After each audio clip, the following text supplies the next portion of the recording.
सबै नेताहरू भागा रे भाग, बचाऊ बचाऊ बचाऊ बचाऊ भन्नु एकचोटि बचाऊ बचाऊ भन्दै गरेको बेला यो देश सम्हाल्न निस्केको एउटा मान्छे हो अर्घ साम्पाङ। भ्रष्टाचार गरेको, कमिसन खाएको, घुस खाएछु र त्यो गरेको पैसा मेरो मुखमा परेको दिन त्यही मेरो मरण होस् है। यो देशको माटो बोल्छ, अब यो देशको ढुङ्गा बोल्छ, यो देश बोल्छ कि बोल्दैन, यो देश उठ्छ कि उठ्दैन।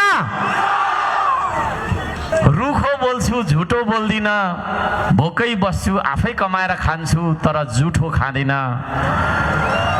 भ्रष्ट बन्दिन, भ्रष्टलाई छोड्दिन, भ्रष्ट बन्दिन, भ्रष्टलाई छोड्दिन, देश धनी नहुन्जेलसम्म सुकिलो बनेर सुख भोग गर्दिन।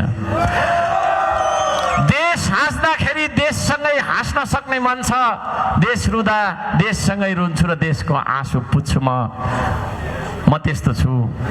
यो देश जलिराखेको बेला, ढलिराखेको बेला सबै नेताहरू भागा रे भाग, बचाऊ बचाऊ बचाऊ बचाऊ भन्नु एकचोटि बचाऊ बचाऊ भन्दै गरेको बेला यो देश सम्हाल्न निस्केको एउटा मान्छे हो अर्घ साम्पाङ। त्यो अर्घ साम्पाङ भन्ने मान्छेले यो देशमा काम गर्नुपर्छ जनताको हितमा, उसलाई काम गर्ने मौका दिनुपर्छ भन्ने लाग्छ भने म मिडिया मार्फत 3 करोड नेपालीलाई अनुरोध गर्न चाहन्छु, तपाईसँग तपाईको गाउँमै आएर आम सभा गर्ने मौका मिल्छ मिल्दैन, समय छोटो छ, नमिले पनि यहीँबाट म निमन्त्रण तपाईको चाहिँ विनम्रताका साथ अनुरोध गर्न चाहन्छु, हार्दिकताका साथ अपिल गर्न चाहन्छु, हामीलाई मौका दिनुहोस्। श्रम संस्कृति पार्टीले बहुमतको सरकार गठन गर्न पायो र चलाउन पाएर 5 वर्षभित्रमा कायापलट हुने गरी, जनतालाई फिल हुने गरी, महसुस हुने गरी काम गर्न सकिन छु भने मैले यो देशको नागरिकता त्यागेर शरणार्थी बन्छु है। हो, 1 पैसा भ्रष्टाचार हुँदैन है। खबरदार, मसँग तपाईको चाहिँ यो हो मौकामा चौका हानु भनेर आउनु भएको छ भने यहाँ पनि तपाईहरु गइहाल्नुस् है, तपाईहरु गइहाल्नुस्। भ्रष्टाचार गर्न पाउँछु, यही हो अवसर भनेर आउनु भएको छ भने म कसैलाई छोड्नेवाला छैन। म आफू 1 रुपैयाँ त धेरै हुन्छ, 1 रुपैयाँमा 1 पैसा मात्रै पनि, 1 रुपैयाँमा त 100 पैसा हुन्छ, 1 पैसा मात्रै पनि भ्रष्टाचार गरेछु, भ्रष्टाचार गरेको, कमिसन खाएको, घुस खाएछु र त्यो गरेको पैसा मेरो मुखमा परेको दिन त्यही मेरो मरण होस् है। सालपा सिलिचुङमा कसम खाएको मान्छे, पाथीभरामा कसम खाएको मान्छे छु, पशुपतिनाथको स्वयम्भूको कसम खाएर भन्छु, त्यति शुद्ध मान्छे हो अर्घ साम्पाङ है, त्यति निष्कलङ्क र निष्खोट मान्छे हो। त्यसो भएको कारणले गर्दाखेरि तपाईहरुले मलाई मौका दिनुभयो भने म यो देशलाई कसरी बचाउँदो रहेछु र कसरी बनाउँदो रहेछु भन्ने कुरा म देखाउँछु। मलाई काम गर्नका लागि बजेट चाहिँदैन। उदाहरण मैले यो गफ गरेको होइन, धराना र हेर्दा हुन्छ। बिना पैसाको 1 अर्ब भन्दा धेरैको सम्पत्ति जोडिदिएको मान्छे हो म है, किनभने मलाई थाहा छ स्रोत भनेको, शक्ति भनेको सबै जनता हो है। वर्षौं वर्ष 4 वर्षसम्म यो देश बनोस् भनेर फाटेको लुगा लगाएर कठोर श्रम गर्ने श्रमदाता हो म है। यस्तो खालको नेतृत्व यो देशले पायो भने तपाई कल्पना गर्न सक्नुहुन्छ। तमाम किसानहरुको दिन आउनेछ, तमाम मजदुरहरुको दिन आउनेछ है। म मुखले बोल्ने मान्छे होइन, आत्मा बोल्ने मान्छे हो।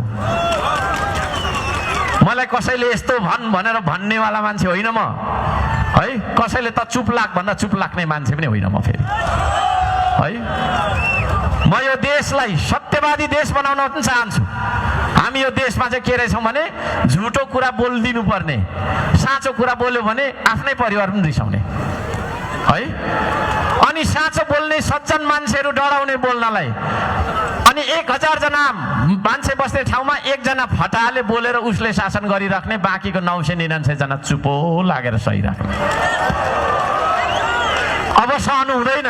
म बोल्न सिकाउँछु तपाईलाई है। बोल्न पाउनुपर्छ तपाईले, नेपालले बोल्न पाउनुपर्छ। जब सबै नेपाली बोल्छ अनि त्यसलाई माटो बोलेको मान्नुपर्छ। यो देशको माटो बोल्छ, अब यो देशको ढुङ्गा बोल्छ, यो देश बोल्छ कि बोल्दैन, यो देश उठ्छ कि उठ्दैन। त्यो देश उठाउने अभियानमा म यहाँहरू सबैजनालाई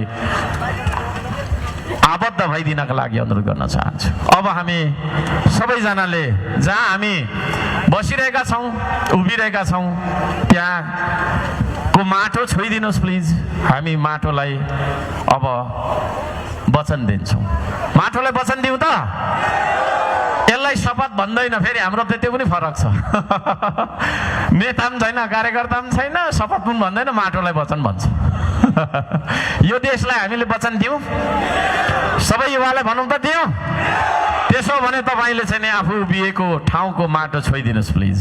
अब हामी माटोलाई वचन दिन्छौँ, एउटा गीतमा छमछमी नाच्छौँ, सबैजनासँग म फोटो पनि खिच्छु है।